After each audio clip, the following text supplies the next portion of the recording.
Good morning. Nagluto kami ngayon ng nanay ng tinolang manok. Inihaw na manok. Ihaw muna bago lutuin ng may sabaw.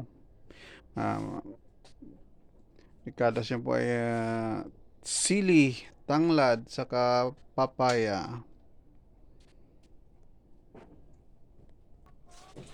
Yan, inihaw ko ng manok.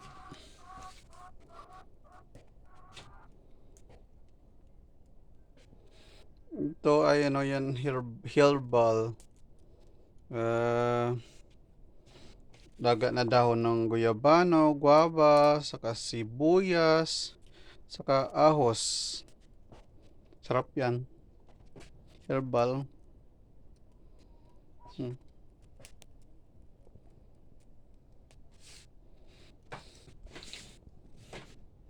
Tagal naman ni nanay. Andun pa sa labas eh. Kwentuhan pa. Dali na lang maluto. Namumula-mula na.